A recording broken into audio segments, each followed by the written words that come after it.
মা ও মেয়ের আত্মার মাগফিরাত কামনা করছি এবং শোক সন্তপ্ত পরিবার যেন এই শোক সহ্য এবং হত্যাকাণ্ডটি সংঘটিত হওয়ার পর প্রাথমিকভাবে আপনারা জানেন রামগঞ্জ থানা পুলিশ তদন্ত শুরু করে এবং রামগঞ্জ থানা পুলিশের তদন্তের এক পর্যায়ে মামলাটি স্পর্শকাতর অত্যন্ত গুরুত্বপূর্ণ হওয়ায় পুলিশ সুপারের নির্দেশে এবং তত্ত্বাবধানে ঊর্ধ্বতন পুলিশ কর্মকর্তাদের সমন্বয়ে একটি বিশেষ টিম গঠন করা হয়, যার অধিকাংশ সদস্য ছিল ডিবি পুলিশ। ডিবি পুলিশের নেতৃত্বে এই তদন্ত টিমটি এটাতে কাজ করে। আমাদের টোটাল প্রক্রিয়া আমাদেরকে সহযোগিতা করেন অতিরিক্ত পুলিশ সুপার প্রশাসন ও অর্থ, অতিরিক্ত পুলিশ সুপার সদর সার্কেল, সহকারী পুলিশ সুপার রায়পুর সার্কেল। এই কাজ করতে গিয়ে আমরা ঘটনাস্থলের পারিপার্শ্বিক সাক্ষ্য প্রমাণ, বিভিন্ন ব্যক্তির বক্তব্য, আমাদের প্রযুক্তিগত প্রমাণ, এগুলো নিয়ে আমরা কাজ করি।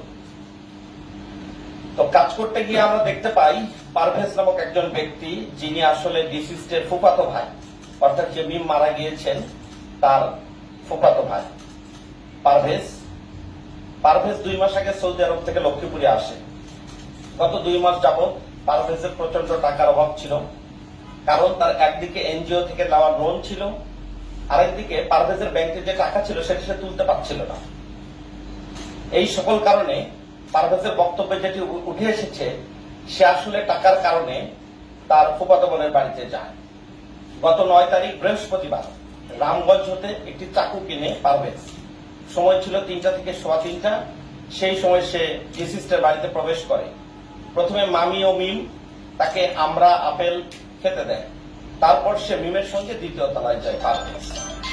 মিম তার সাথে থাকা চাকু থেকে চিৎকার দিলে পারভেজ মিমের সঙ্গে ধস্তাধস্তি শুরু করে এবং মিম মামাকে বলে দিতে পারে। পারভেজ যেটি জানায় সেই আতঙ্কবোধ থেকে প্রথমে সে মিমকে হত্যার চেষ্টা করে এবং মিমের শরীরের বিভিন্ন অংশে চাকু দিয়ে আঘাত করে এবং তার মৃত্যু নিশ্চিত করে। এই সময় তার মামি নিচে ছিল। পারভেজের কাছ থেকে আমরা জানতে পারি তার মামি কানে কম শুনত। মামিকে পারভেজ নিচে এসে বলে যে মিম 2য় তলায় আপনাকে ডাকছে। মামি ওপরে গেলে পিছন থেকে পারভেজ একটি প্লেট দিয়ে প্রথমে তার মামির মাথায় আঘাত করে। মামি পড়ে গেলে টি টেবিল দিয়ে আবার তার মামির মাথায় আঘাত করে। মৃত্যু নিশ্চিত করার জন্য মামির ঘাড়ে ও গলায় সে চাকু দিয়ে আঘাত করে।